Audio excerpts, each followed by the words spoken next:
കുറച്ച് തൈകളെയാണ് ഞാൻ നിങ്ങൾക്ക് പരിചയപ്പെടുത്താൻ പോകുന്നത്. ഇതാണ് കുറ്റാട്ടൂർ മാവിൻ്റെ തൈ.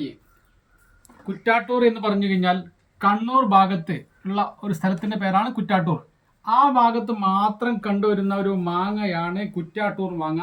വളരെ ടേസ്റ്റുള്ള നല്ല മധുരമുള്ള ഒരു മാമ്പഴമാണ് കുറ്റാട്ടൂർ മാമ്പഴം. ഇത് ഗ്രാഫ്റ്റ് ചെയ്തതാണ്.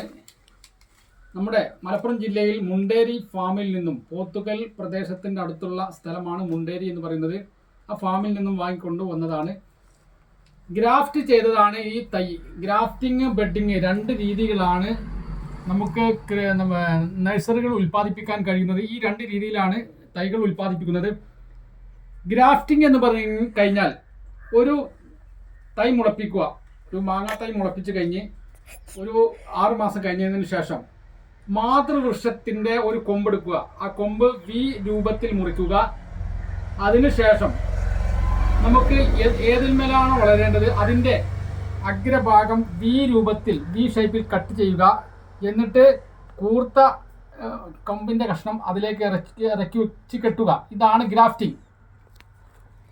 ഇത് കുറ്റാട്ടൂർ മാവിൻ്റെ തൈയാണ്. 100 രൂപയാണ് ഇതിൻ്റെ വില.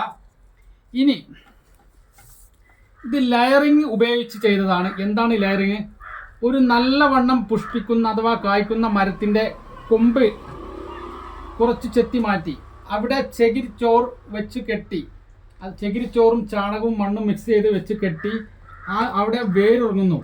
എന്നിട്ട് വേര് 1 മാസം കഴിഞ്ഞതിന് ശേഷം അവിടെ കട്ട് ചെയ്തിട്ട് ഇതേപോലെയുള്ള കവറിലേക്ക് മാറ്റുക. ആ കട്ട് അവിടെ ചകിരിച്ചോർ പിടിപ്പിച്ച ആ സ്ഥലം നല്ലവണ്ണം വേര് വന്നിട്ടുണ്ടാകും. ഇത് മഴക്കാലത്ത് മാത്രമേ ഈ എയർ ലെയറിങ് ചെയ്യാൻ പാടുകയുള്ളൂ. വേനൽക്കാലത്ത് ഇത് വിജയിക്കുകയില്ല. പ്രത്യേകിച്ച് പേരമരത്തിന്മേൽ 100% വിജയിക്കും. ഇതാണ് ആപ്പിൾ ചാമ്പ. ആപ്പിൾ ചാമ്പയിൽ നിന്നും എയർ ലെയറിങ് ചെയ്ത ഒരു തൈയാണിത്. ഇതിൻ്റെ പ്രത്യേകത വളരെ വലിയ ചാമ്പക്കയാണ്. അതുകൊണ്ട് തന്നെയാണ് ഇത് വലിയ, എല്ലാവരും ഇത് നട്ടുപിടിപ്പിക്കുന്നുണ്ട്. ഈ ചാമ്പ പലവിധ ചാമ്പക്കയുണ്ട്. അതിലുള്ള ആപ്പിൾ ചാമ്പ എന്ന് പറയുന്ന വലിയ ചാമ്പയാണിത്. ഇത് ഉപയോഗിച്ച് നമുക്ക് ചെറിയൊരു പാർക്ക് ഉണ്ടാക്കാം. എങ്ങനെ എന്ന് വെച്ച് കഴിഞ്ഞാൽ ഒരു 1-2 സെൻറ്റ് സ്ഥലത്ത് ഇത് ഓരോ 2 മീറ്റർ ഇടവിട്ട് അല്ലെങ്കിൽ 1.5 മീറ്റർ ഇടവിട്ട് ഈ തൈ നടുക. തൈ നട്ട് കഴിഞ്ഞാൽ ഇത് ഒരു ചെറിയ മരമാകും. ആ മരമായി കഴിഞ്ഞാൽ വളരെ നല്ല തണുപ്പാണ്. ഒരു പാർക്ക് പോലെ നമുക്ക് ഉപയോഗിക്കാം. നല്ല ഭംഗിയാണ്. ഇത് ഉണ്ടായിക്കഴിഞ്ഞാൽ നല്ല തണലാണ്. നമുക്ക് ബുക്കുകൾ വായിക്കാനും ഊഞ്ഞാൽ ആടാനുമെല്ലാം ഈ പാർക്കിൽ ഉണ്ടാക്കാമെന്നാണ് ഇതിൻ്റെ പ്രത്യേകത.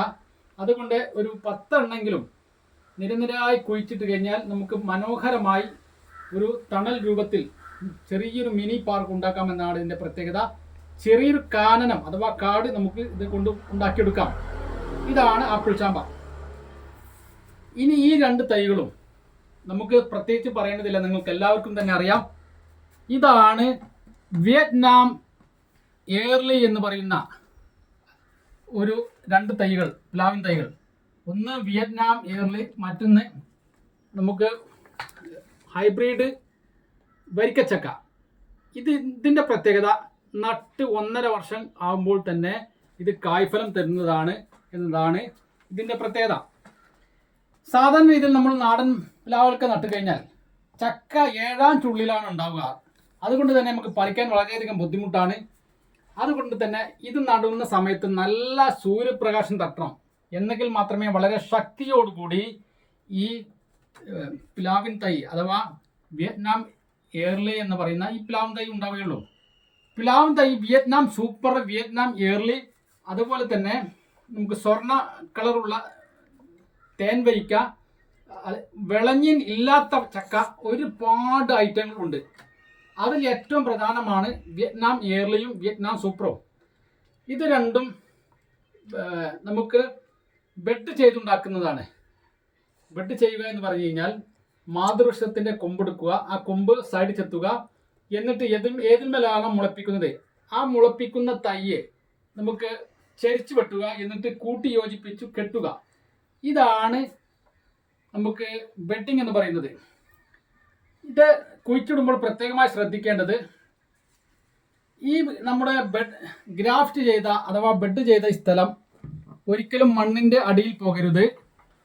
അതേപോലെ തന്നെ ഈ ഗ്രാഫ്റ്റോ ബെഡോ ചെയ്ത ഈ സ്ഥലത്തിൻ്റെ അടിയിൽ നിന്നും ശിഖരങ്ങൾ മുളക്കാൻ സമ്മതിക്കരുത്. മുളച്ച് കഴിഞ്ഞാൽ മാതൃവൃക്ഷത്തിൻ്റെ ഗുണം കാണിക്കും. അപ്പോൾ നമുക്ക് ഈ ഗ്രാഫ്റ്റ് ചെയ്ത ബെഡ് ചെയ്ത തൈയുടെ ഗുണം ലഭിക്കുകയില്ല. പ്രത്യേകിച്ചും ഇത് വെള്ളം കെട്ടി നിൽക്കരുത്, പെട്ടെന്ന് ചീഞ്ഞു പോകും. അതേപോലെ കുഴിച്ചിടുന്ന സമയത്ത് ഇവിടെ കവർ ഉണ്ടെങ്കിൽ ആ കവർ ഒഴിവാക്കണം എന്നതാണ് ഇതിൻ്റെ പ്രത്യേകത. വളരെ സൂക്ഷിച്ച് പരിപാലിക്കണം. 1-2 വർഷം വളരെ ശ്രദ്ധിച്ച് കൈകാര്യം ചെയ്യണം എന്നതാണ്. അതേപോലെ തന്നെ കുഴിച്ചിടുന്ന സമയത്ത് ഈ കവർ ഒഴിവാക്കണം. ഈ കവർ ഒഴിവാക്കിയില്ലെങ്കിൽ ഒരിക്കലും വളരുകയില്ല, മുരടിച്ചു നിൽക്കും. അതുകൊണ്ട് വളരെ നിങ്ങൾ തൈ വാങ്ങുന്ന സമയത്ത് ഗവൺമെൻറ് അധീനതയിലുള്ള കൃഷി ഫാമുകളിൽ നിന്നും വാങ്ങുക. ആ വാങ്ങുന്ന സമയത്ത് വളരെ വിശ്വസിച്ച് വാങ്ങാം എന്നതാണ് ഇതിൻ്റെ പ്രത്യേകത. മുണ്ടേരി ഫാം 1500 ഏക്കറയാണ്. അവിടെ പലവിധ തൈകളും അവിടെ ലഭ്യമാണ്. ഇതൊക്കെയാണ് ഇതിൻ്റെ വിശേഷങ്ങൾ. അതുകൊണ്ട് ഒരു വീട്ടിൽ ഒരു 5 പ്ലാവിൻ തൈകളും അതേപോലെ തന്നെ 5 മാവിൻ തൈകളും, രണ്ടും ബെഡ് ചെയ്ത പ്ലാവും തൈകളും മാവും തൈകളും ഉണ്ടായിക്കഴിഞ്ഞാൽ സുഭിക്ഷമായി നിങ്ങൾക്ക് മാങ്ങയും ചക്കയും പറിച്ച് നിങ്ങൾക്ക് ഭക്ഷണത്തിൽ സ്വയം പര്യാപ്തത കൈവരിക്കാം എന്നതാണ്. ആഹാരത്തിൽ സ്വയം പര്യാപ്തത കൈവരിക്കാം. പ്രത്യേകിച്ച് ക്യാൻസറിനെ തടയുന്ന ഏറ്റവും ഫലപ്രദമായ ഒരു ഔഷധമാണ് ചക്ക. അതുകൊണ്ട് ഹൈബ്രിഡ് ചക്ക നടൂ, ഹൈബ്രിഡ് മാവ് നടൂ. എന്നിട്ട് നിങ്ങൾക്ക് നിങ്ങളുടെ ഭക്ഷ്യ സുരക്ഷ ഉറപ്പുവരുത്തൂ എന്നതാണ് എനിക്ക് ഈ അവസരത്തിൽ പറയാനുള്ളത്. പ്രത്യേകിച്ച് മഴയുടെ ആരംഭത്തിൽ, വേനലിൻ്റെ അവസാനത്തിൽ ഒരു മെയ് 1 മുതൽ 15 വരെ ഈ തൈ നട്ട് നിങ്ങൾ നനച്ചു കഴിഞ്ഞാൽ മഴക്കാലമാകുമ്പോഴേക്കും വളരെ ശക്തിയോടുകൂടി തന്നെ ഈ തൈകളെല്ലാം വളർന്നു വരുന്നതാണ്. മഴക്കാലത്ത് നിങ്ങൾ കുഴിച്ചിട്ട് കഴിഞ്ഞാൽ പലവിധ രോഗങ്ങളും ചീച്ചിലും ഉണ്ടാകും. അതുകൊണ്ട് തന്നെ ഇത് കുഴിച്ചിടുന്ന സമയത്ത് വലിയൊരു കുഴി കുത്തുക, അഥവാ ഒരു തെങ്ങിൻ കുഴി കുത്തുന്ന രൂപത്തിൽ ഒരു കുഴി കുത്തുക. എന്നിട്ട് അതിലേക്ക് പകുതിയോളം ജൈവവളങ്ങൾ നിറക്കുക. അതിനുശേഷം മുകളിൽ മണ്ണിടുക. എന്നിട്ട് കുറച്ച് നിങ്ങളെല്ലാവരും ഉപയോഗിക്കുന്ന നമ്മുടെ ഇത്തിലിടുക. കുറച്ച് ഇത്തിലിട്ടിട്ട് ഈ തൈ അതിന്മേൽ കുഴിച്ചിട്ട് കഴിഞ്ഞാൽ 1 വർഷം കൊണ്ട് തന്നെ നിങ്ങൾക്ക് ഫലം ഉണ്ടാകുന്നതാണ് എന്നാണ് എനിക്ക് അവസരത്തിൽ പറയാനുള്ളത്.